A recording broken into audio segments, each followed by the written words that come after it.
Leviticus chapter 7. These are the regulations for the guilt offering, which is most holy. The guilt offering is to be slaughtered in the place where the burnt offering is slaughtered, and its blood is to be sprinkled against the altar on all sides. All its fat shall be offered, the fat tail and the fat that covers the inner parts, both kidneys with the fat on them near the loins, and the covering of the liver, which is to be removed with the kidneys. The priest shall burn them on the altar as an offering made to the Lord by fire.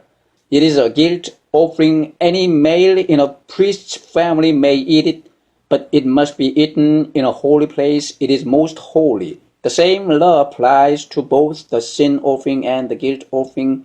They belong to the priest who makes atonement with them. The priest who offers a burnt offering for anyone may keep its hide for himself. Every grain offering baked in an oven or cooked in a pan or on a griddle belongs to the priest who offers it. And every grain offering, whether mixed with oil or dry, belongs equally to all the sons of Aaron. These are the regulations for the fellowship offering a person may present to the Lord. If he offers it as an expression of thankfulness, then along with this thank offering he is to offer cakes of bread made without yeast and mixed with oil, wafers made without yeast and spread with oil, and cakes of fine flour well kneaded and mixed with oil.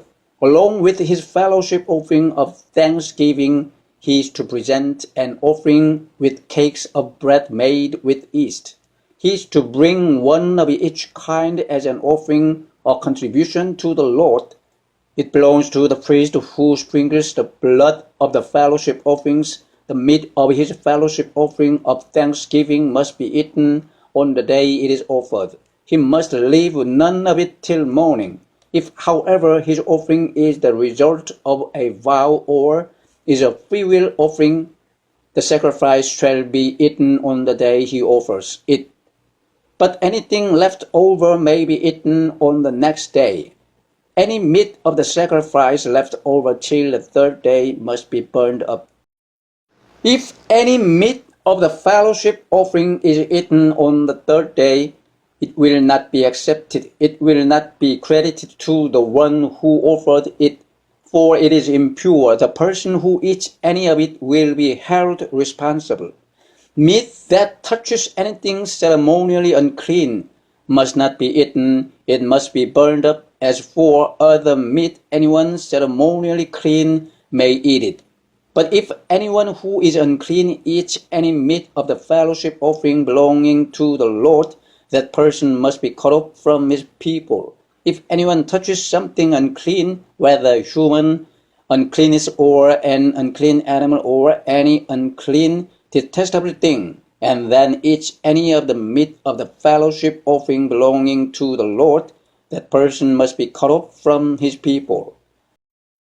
The Lord said to Moses, "Say to the Israelites, do not eat any of the fat of cattle, sheep, or goats. The fat of an animal found dead or torn by wild animals may be used for any other purpose, but you must not eat it. Anyone who eats the fat of an animal from which an offering by fire may be made to the Lord must be cut off from his people. And wherever you live, you must not eat the blood of any bird or animal. If anyone eats blood, that person must be cut off from his people." The Lord said to Moses, "Say to the Israelites, anyone who brings a fellowship offering to the Lord is to bring part of it as his sacrifice to the Lord.